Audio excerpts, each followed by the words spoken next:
dellu ginnaaw dañ la ko ñaanal dellu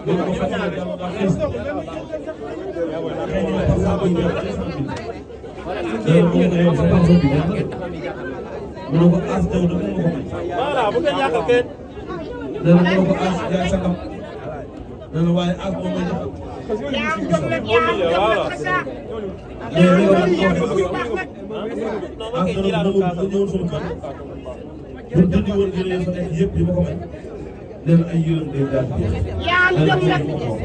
yaa bëgg lu baax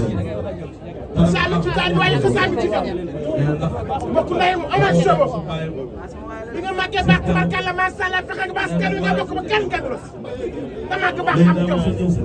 bëgg lu baax xam sa bopp am personnalité law la jëm xale nga waaye am nga jom.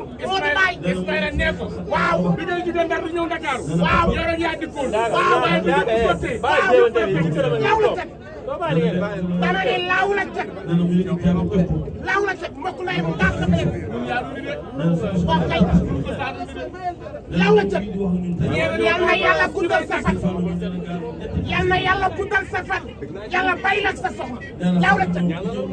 waaw waaw nit ku baax la waaw waaw waaw nee na mënu wax dëgg. waaw waaye macha allah daal macha allah. waaw faw moo ko. amiin yaa rabbal aalamiin. sama jaay sax daa bëggoon wax sax. moom moo bëggoon ubbi kàddu gi. sa teewaay wane na ko. waaw waaw yow sa teewaay wane na ko yow bi ñu gisee rek. waaye kii ñëw na Omar Sow ñëw na def na lépp. waaw ànd naag géwël yi ànd ak journaliste yi teral na ñëpp ndax sa jëm ndax jëm ni Wally Ballago Seck ak Soxna Aïdara sa frère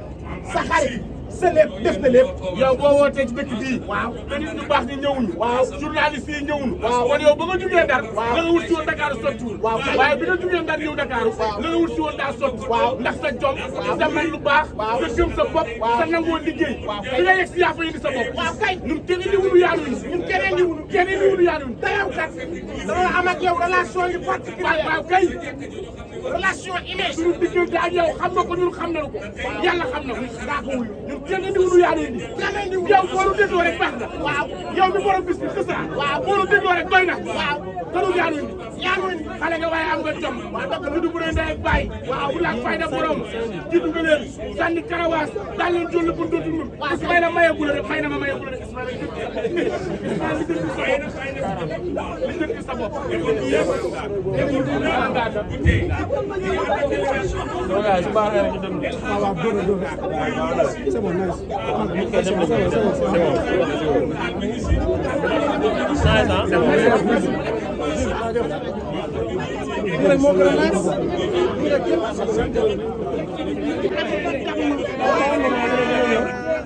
waaw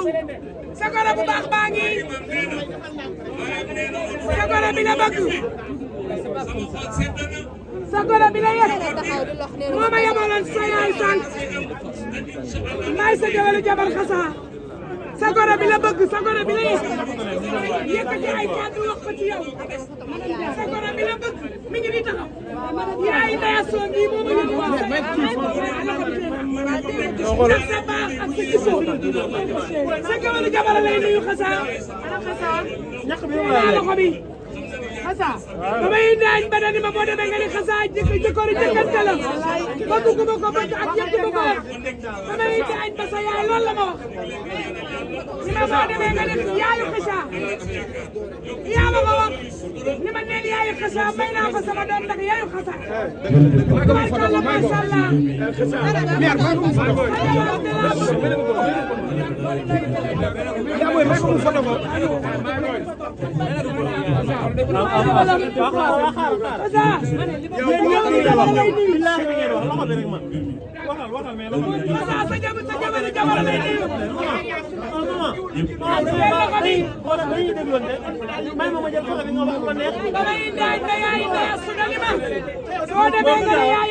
barkalla gërëm naa xasa ndax bëgg naa ko xasa naam sa jikko sa gëwëlu jabar lay nuyu tabarkalla macha allah sa goro bi da laa yëg sa goro bi da laa faale ndax sa yar ak say teggin Xassa waaye démb ana di Xassa digg dëkk bu mag boobu di jege muy Ndar Géej di je Xassa uyu ma yàgg ngay am waaye tey nga gën a am Xassa Ismaïla Mbaye Modou Mbaye bi ngeen ñëwee fekk ñëwal doon përëm di ngeen ko def loolu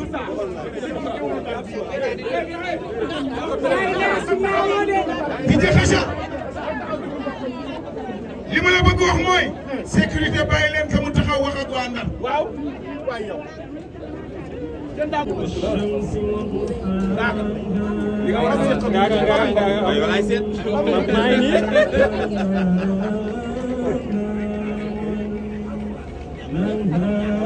baal ma dama laa dëgg li bëri de doo sa nit yow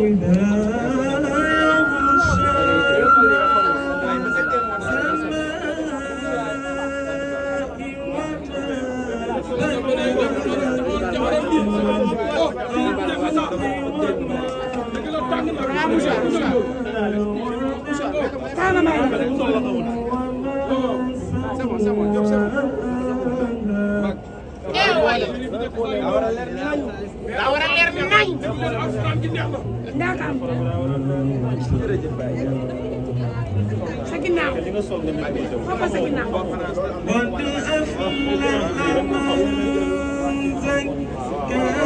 waa nay te ñoo ñëw waa nay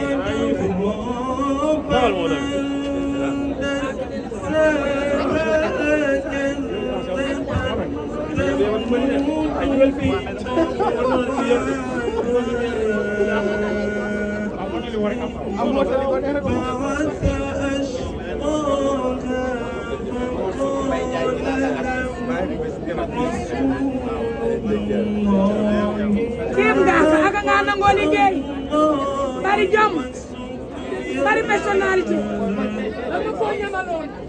ak yu na xam nga fan la ko dama ci prestation fan la ko ñamaloon ci ubbi ba kon tey dag may ubbi ba ci ubbi ba par yu na ci Ngaka berende ana Ngaka am ci tubarkalla waaw Ngaka berende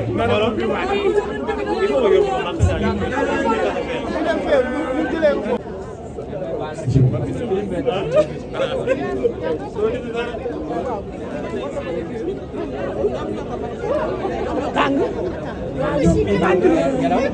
boo jaay baaxul daal ko leen ci man moo liggéey bari jom kala sa lay day nekkatu fii ci réew mi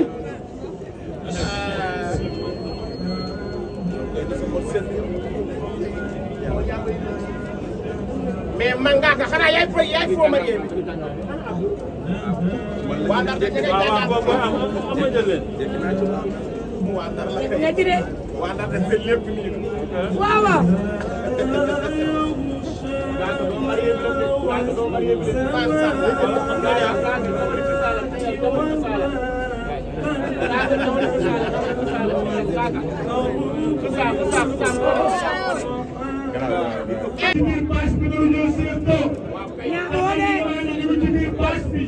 yaa jongoma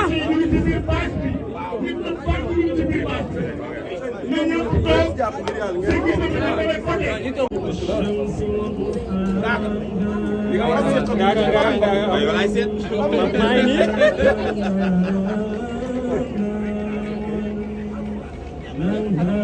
baal ma dama laa dëgg li bëri de doo sa nit yow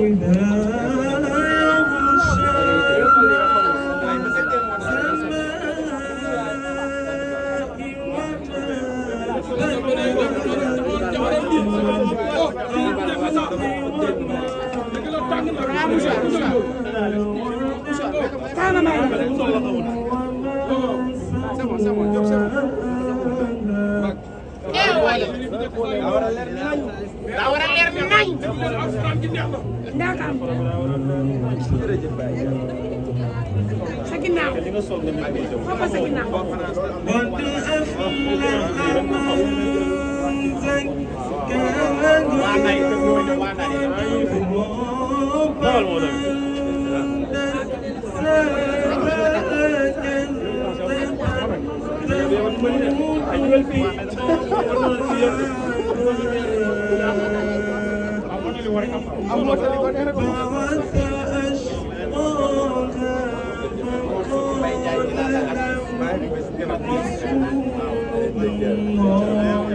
kéem Ngaaka aka nga nangoo liggéey bari jom bari personnalité dama ko ñamaloon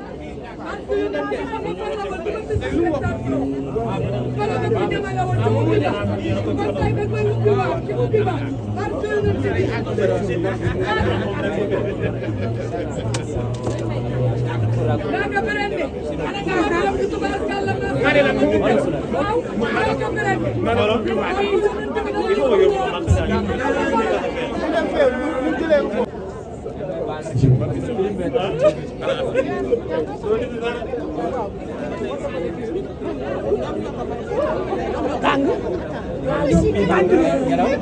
boo jaay baaxul daal ko leen ci bi man moo liggéey bari jox dara sa ngay loolu nekkatu fii ci réew mi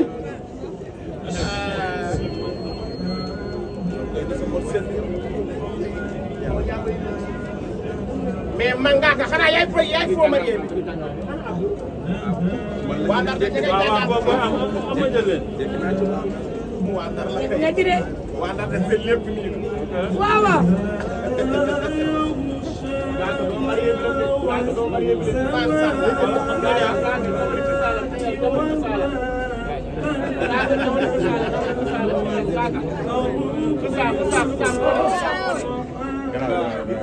dangay fexe ba sa baay tekki fa dara baa nga tekki fa dara te ku sëy ci kër ñëpp si kat te juróom fukk ñëru si xoolal ak sa sëy kon yaay xasaa bu doon dañoo layoon teegi ndax lay yaay na leen ndax jur na ko xasaa ndax ñëpp ñëw nañu waaye Ndakaaru ñëpp ñëw nañu ñun nag suñu teewaay ki ko wund Omar Seba mi toog Girif maa ngi lay nuyu Girif maa ngi lay nuyu ak vision sunu gars yi loolu leen di nuyu lu baax ci réew mi yéen la. waaw te diggante woon ay tànk. déedéet métti bi leen yàlla boole. waaw kenn ku ne yaa ngi ciy bay sa waar. waaw kay kenn ku ne ci yéen. waaw réew mi bëgg nañ la. waaw réew mi jox nañ la bopp. te kenn ku ne dina ngaa sol sa jàll morom. waaw loolu nag li koy joxe mooy kenn ku ne xam la ngay def. ba pare man ko yal na yàlla guddal seen fan. waaye dama ni papa dañuy jox kilifa yi waaye xale yi toog wuy si seen nawle bii dama bëgg waa Ndar bu ñibbee di keroog ba nu demee te tegu xasaaga waaye ba naa ko sëñ yabal na délégation kan la yabal Omar Seba ngi ni toog waaye ko ni ko maa ngi Paris waaye dama bëgg nga teewal ma fa dama bëgg lu ma fa war a wax ñu xam ni yaa ma koy waxal lu ma fa war a def Omar Seba ku ma gis ak ku ma gisul bu gisee Omar Seba te bis ba nga xam ni sama teewaay la fa teewee toogaayu wax ni ba naa ko seen kabi toog mariage bi may sa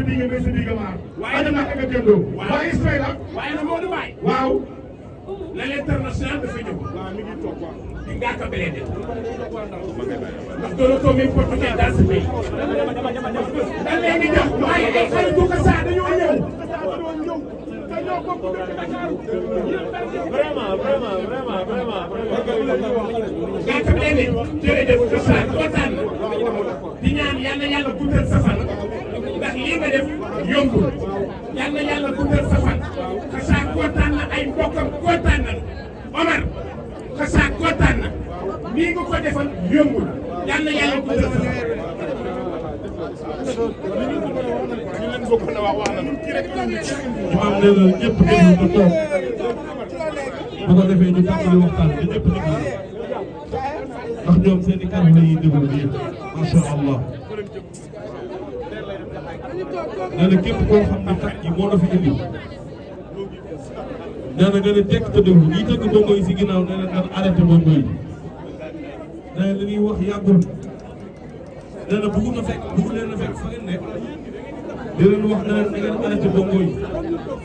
kon bu ngeen déggee kàddu yi da ngeen ko arrêté nee na ba dama leen a bongo nee na moom mii mooy imam Mansour Diouf nee na jigéen Thiaw sa xadra si xaalis Malick si nee na arrêté gum nee na arrêté nee na ñu ngi leen nuyu yéen ñëpp nee na ñu ngi jóge sa dëkk bu tedd ba muy xadra si xaalis Malick si xalifa ba Serigne Babacar si Mansour si yal na ko yàlla dooli jàmm ak wér ak sutura si barke Seydina Muhammad sallallahu alayhi wa sallam léegi nag dana jigéen ñi leen bàyyi woon si kër gi dana nekkal leen sa jàkka ja mais doon def li nga xam ni mooy sunna Seydina Muhammad sallallahu alayhi wa sallam dana takk gi nag ne ñu ñëw may ma sunu waa ji di mayal sunu waa ji Hadj Mouhamadou Diallo di ko mayal doom ji Ndeye Assou Diallo nen ñu teew fa ne na imam ndaw bu Thiaroye yi teew fa ak mbokku Thiaroye yi yëpp nee na macha allah bis bi bisu daara la nee na moo lépp lu am na si daara la ko fekk léegi teewoon na jaar sa daara ja di dund si daara ba tey jii nee na lépp di daara kon ñëpp ku ñëw fii nee na bon bis bii war naa gis daara nee na moo suñu xel daal daal nee na bi ñu jëmee sa jàkk ja dajeeg soo duggee soo duggoo mu ànd ak ànd ba ñu jóg dajeeg Pape nee na suñu xel daal daal nee na ñooñu nee na macha allah loolu la ñuy nooyi fu mu toll nee na nag bala ñuy sant ñaari kàddu yi ñaari kàddu yi nga xam ne nee na moo ko wax si soxna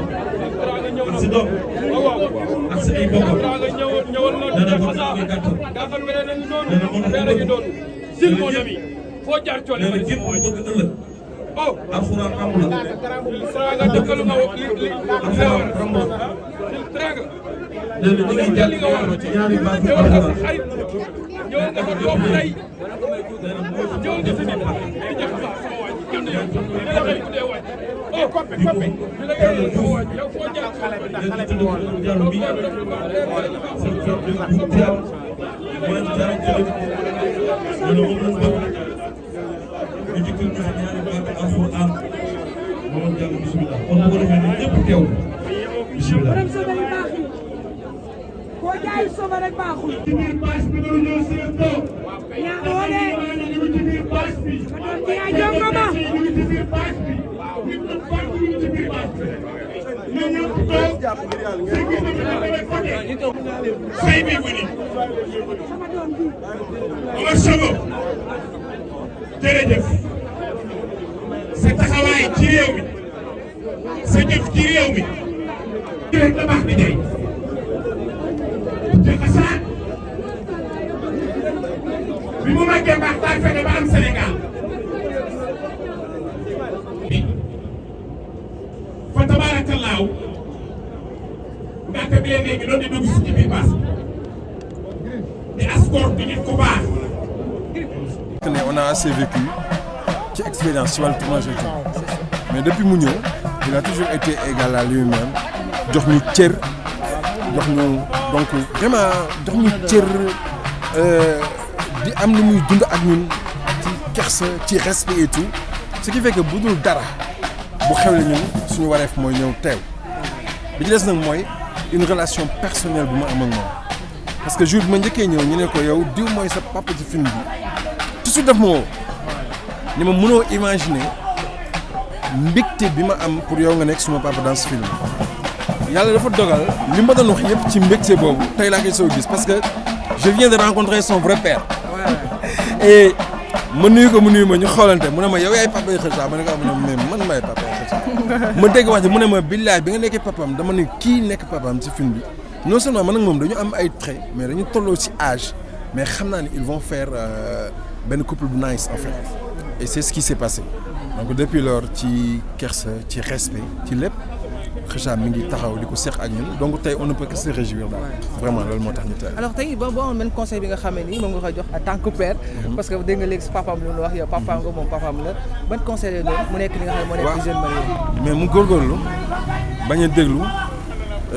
mais conseil yu gën a bëri aussi jabaram laa koy jox. jabaram laa koy jox parce que déjà ku nekk xam na homme de média déjà. moom ci média yi pratiquement bi muy xam Kheucha mi nekk ci média yi xam na ce qu'elle en cours et damay faral di wax des fois ne Sénégal moom lu baax souvent du fi def buzz quoi donc liy def buzz lu bëri mooy safaan ba et les gens vont tout le temps en profiter pour di ko wax sa jëkkër dafa guddee tëdd sa jëkkër gis nañ ko mu kott benn woykat sa jëkkër gis nañ ko mu accolade diw sa jëkkër gis nañ ko muy nangam en fait les gens savent dire des choses ci nit ki mais duñu xam ban impact lay am bu négatif alors moom laay gën a waxal mu gën a xool jëkkëram na nekk xaritam bu mu ut xarit keneen bu mu ut ku koy renseigner ci jëkkëram na sëy te yàlla tax am fa njaboot bu barkeel jigéen moom mooy compléter góor Kheucha a besoin d'être tranquille Kheucha a besoin d'être épaulé d'être encadré et y a pas meilleur encadreur que jabar ci biir jëkkër surtout nag ñun ci milieu bi nga xamante ni moom lañ mel donc daal maa ngi leen di conseiller kii na nekk xaritam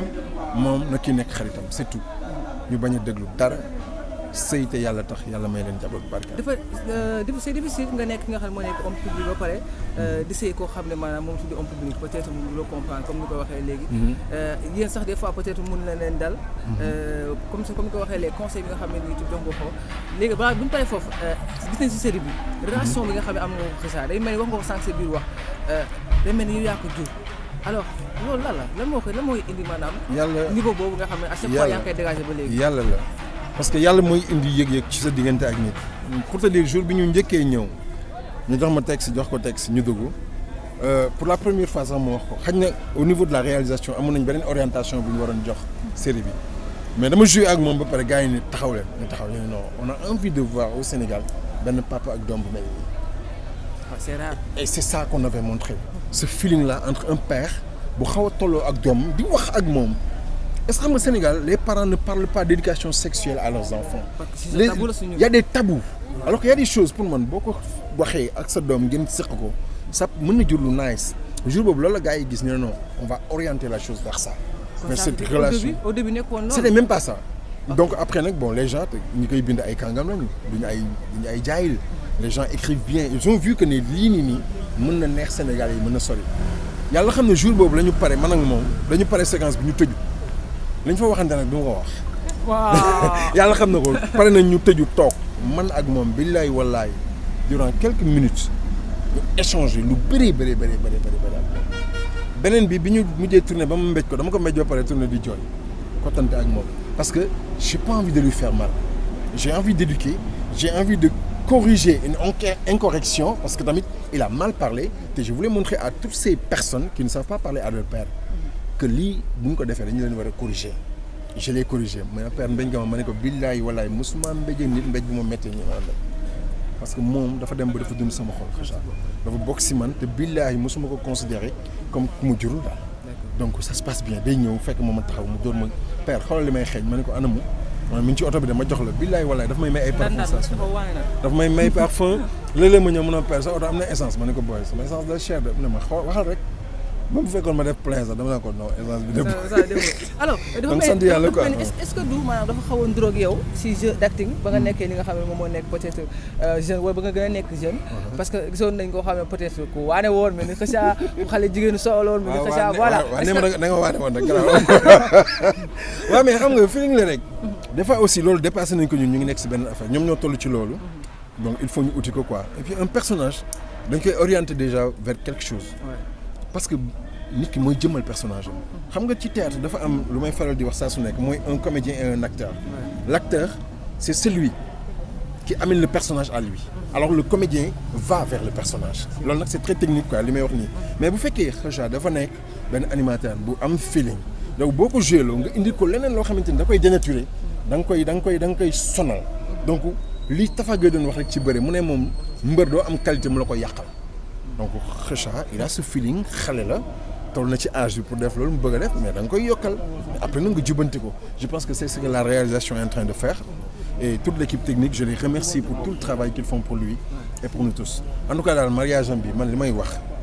mooy yàlla na yàlla tollil ko jàmm te mu bokk ci sëy yàlla gën a bari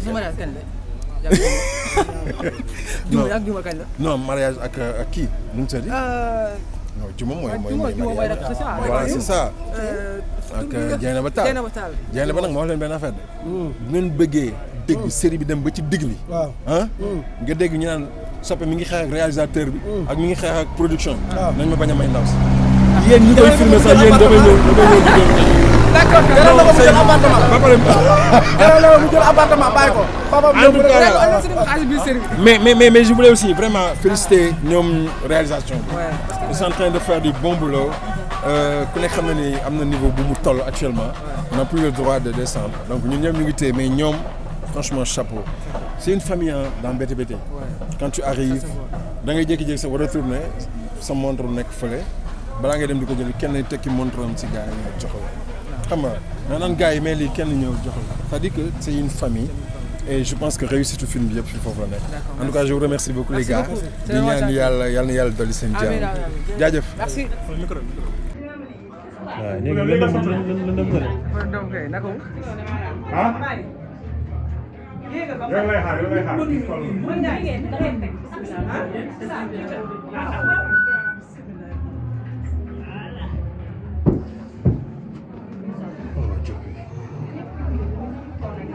booy waaw yónnee naa la ko yàgg na ñëw na ko tabarkalla sa yaay da la ñaanal doo torox am nga jëkkër xaaral ñëw ana sama doom ji neesu ba nga juddoo nga bari jom defaral ko kol gi bu mu toogee baaxul de ngeen naa gis ginnaaw neesu sama doom ji sa yaay ngi nii taxaw